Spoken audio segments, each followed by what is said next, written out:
Hello, first grade friends. Here we are today with reading session number 10, and we have one of our favorite classroom characters with us today, Eddie, because what we've been practicing is meeting characters along the way. So, readers meet characters along the way. We've learned about our character. We paid attention to other characters too, and we bring the character to life. That was super fun. We also practiced rereading to learn even more about our characters. And today, we're taking it a step further. We're going to talk about characters going through certain emotions. They have these big feelings.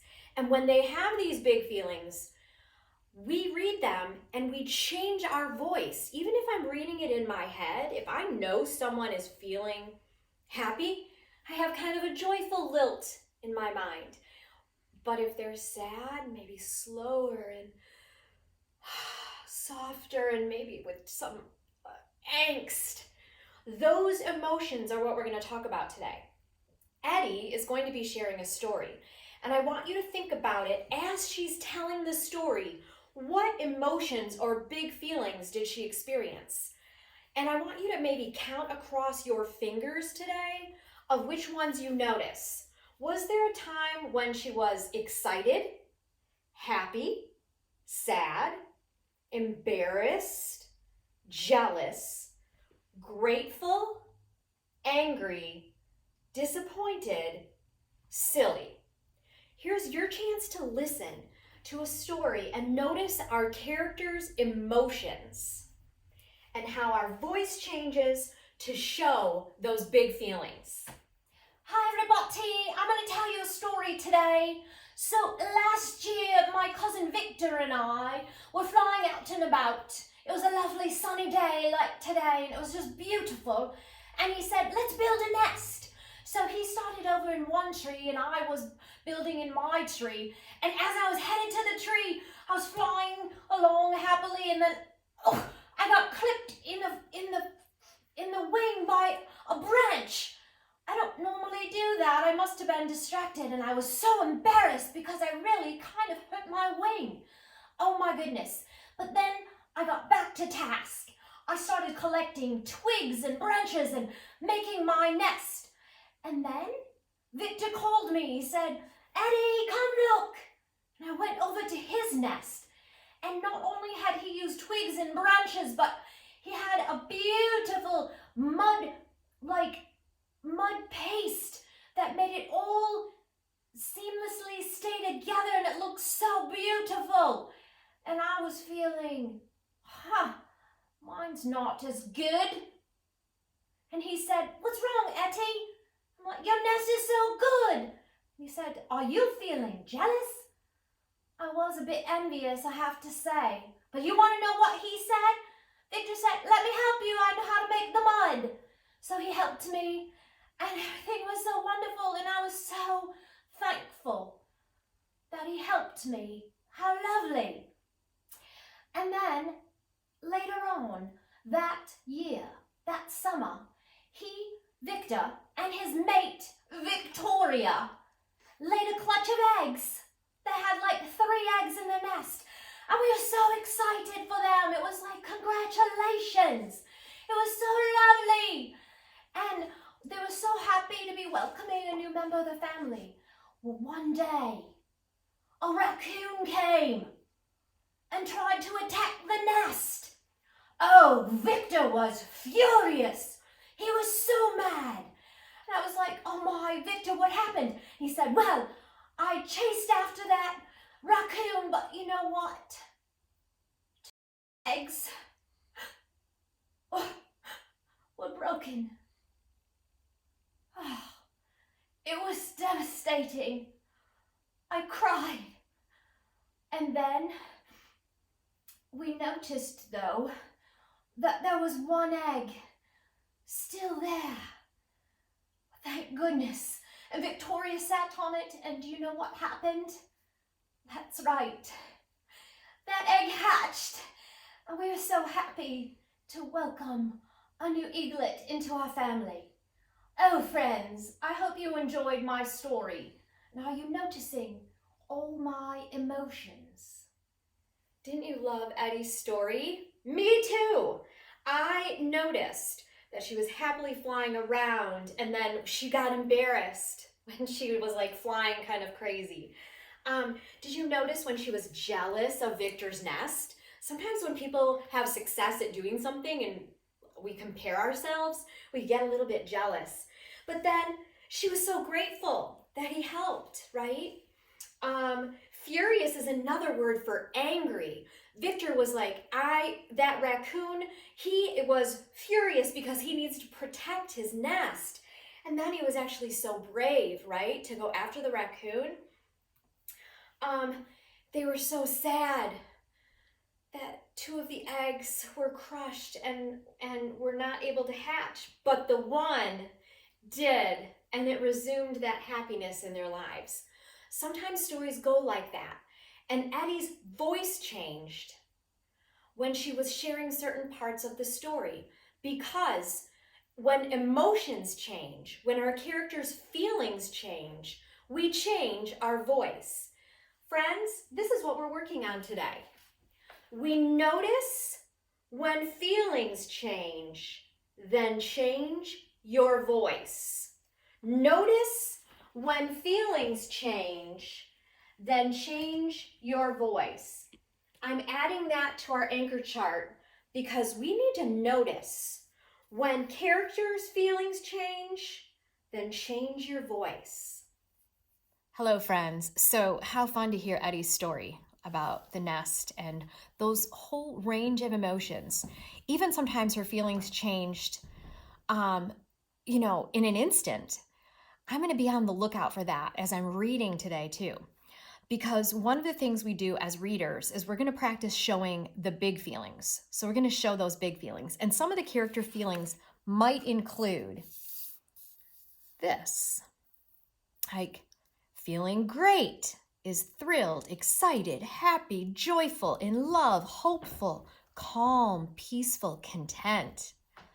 Maybe your character is feeling terrible. Maybe they're having rage, like that's super mad, or disgusted, or angry, or unhappy. Maybe they're disappointed, or humiliated, or embarrassed, or sad, lonely, or sorry, or worried, or nervous. So we're thinking of these character feelings today, and we're going to really be on the lookout to notice them, because when the feelings change, our voice changes. Here is a kind of a vocabulary scale of character feelings, like from one end to the other. So you might be ecstatic and joyful and happy and in love, glad and pleased, relieved. Maybe somewhere in the middle you're confused or bored. And then it starts to work into like these kind of some of these more difficult feelings, right? Feelings are feelings, and we all have them. Nervous and anxious, embarrassed, stressed out, lonely, disappointed, angry, disgusted, or enraged. Remember when Victor was furious with that raccoon? So this is another way to look at character feelings. I wanted you to be aware of all of these emotions before we get into our reading today. So here's the first thing we're going to practice with is using these postcards that I have of the character Jessie. And Jessie was the yodeling cowgirl in Toy Story. And in it, she's having a lot of emotions. And this postcard shows many. Like right here, she's maybe kind of like feeling down maybe, or worried, right? Here, she's kind of playful, winky, winky. Here, she's maybe, surprised, or like, what? Maybe it was when Emily left, when she was like, wait, shocked maybe. Here, she's like, wondering, laughing maybe. This, like, where she's kind of feeling really good and content. Here, she's maybe curious about something. These are some emotions, and I'm showing it in this picture. Okay, you can tell right away just by looking. And if I was going to use Jessie's voice on this page, she would be saying, I'm so sad, right? I just miss my owner, remember, Emily? And here, she'd be like, yeehaw, right? Because she's all excited. She and Woody and Bullseye are just having a grand old time running around this record player. So we're going to really take note of those big feelings that happen in a story. Today, I want to teach you that readers expect a character's feelings to change across the story, and that when feelings change, readers take action. Readers change their reading voices to show each new feeling, right? On our anchor chart we added, we notice when feelings change, then change your voice. So watch as I read. I'm going to look for signs.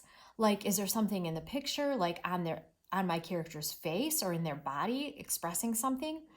Or I'm also going to pay really close attention to the words. What do the words say, and what is the character doing? Sometimes those emotions will change in an instant, and sometimes not for a while. So I need to be on the lookout the whole time I'm reading. So I'm going to go back to chapter 4 of Mr. Putter. Okay, chapter 4 was called Drop the Ball. Do you remember this one?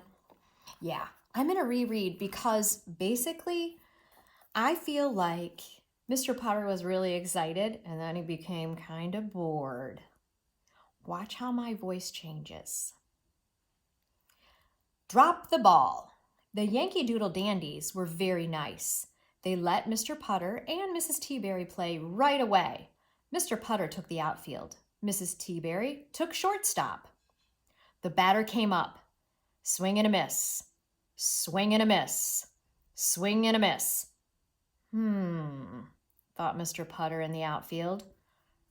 I could be taking a nap.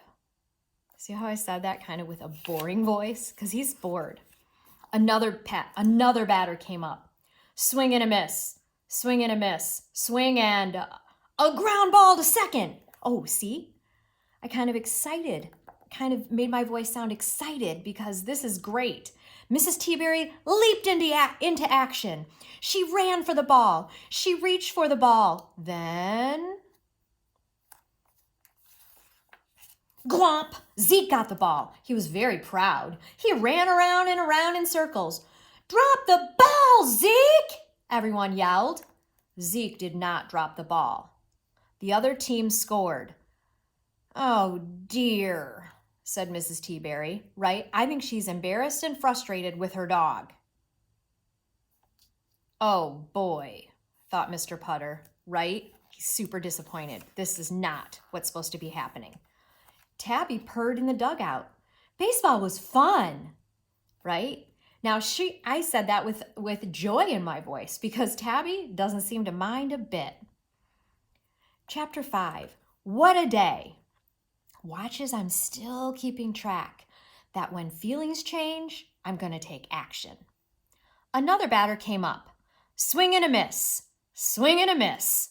Swing and a ground ball to third. Ooh. Mr. Putter couldn't watch. Glomp. Zeke got the ball and ran in circles. The other team scored again. He couldn't watch. They're so frustrated now. The Yankee Doodle Dandies were not happy. They benched Zeke. Stay, they said. Right? That's the kind of voice they would use. No way, thought Mr. Putter. He's skeptical. The score was tied, 2-2. If the other team scored again, the Dandies would lose. Disappointment. A batter came up. Swing and a miss. Swing and a miss. Swing and a hit to the outfield. Mr. Putter leaped into action. He ran for the ball. It was rolling. He's probably pretty excited, right? The ball came to him. He'd have to bend down to get the ball. Mr. Putter tried to bend down, but his knees said, no way. Oh, I bet he's so disappointed in himself.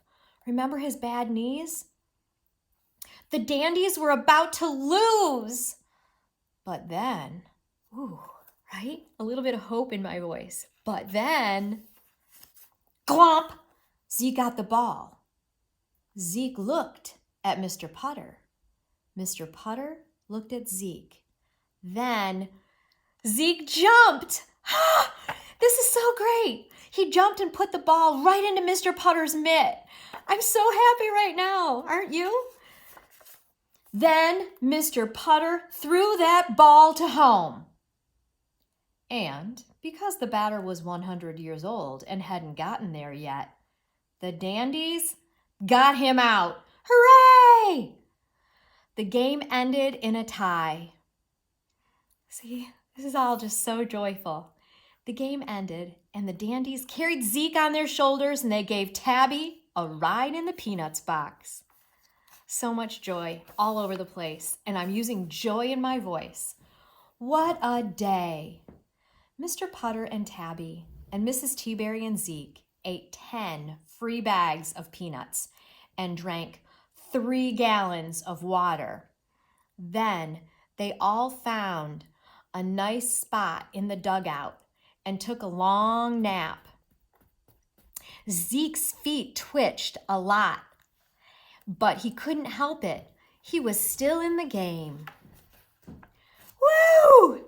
Right? Here they're just so content. Everybody's relaxed. A good word for this is content. Look at how cute this page is. Mr. Putter, outfield. Tabby, bench warmer. Mrs. Teaberry, shortstop. Zeke, first base, second base, third base, outfield, catcher, mascot. So cool. They made them into like little baseball cards of each of the players. So I'm going to go back to a part and mark the page where I was noticing some emotions. I'm going to use a sticky note to mark the emotions that I'm feeling. So, Mr. Putter on this page, remember right here when his knees said, "No way"? I'm going to mark this page as disappointed. And I used a disappointed voice to share that. And the Dandies were about to lose, but then right here, when Zeke jumped and he put the ball right into Mr. Putter's mitt, I used a happy voice because the emotion here is happy. Right? I'm so happy because Zeke's actually helping this time. I'm so glad. And here, when Mr. Putter threw that ball home and he got him out, hooray. And the game ended in a tie. Even here on this page, I'm going to mark this one as feeling content. I changed my voice to just show everyone's calm and peaceful. Today, your job is to do this.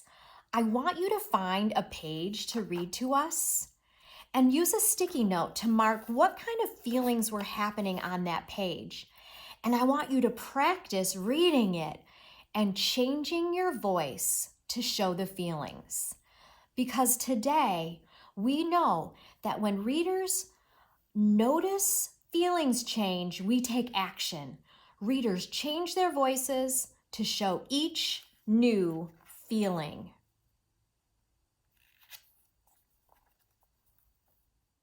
Back to our anchor chart. Today, friends, we practiced with our book being readers that notice characters' feelings and then change their voices to match. So today, your task is to mark a page in your book where you can really use your voice to show your characters' emotions, show those big feelings. Because remember, today we worked on, we notice when feelings change, then change your voice.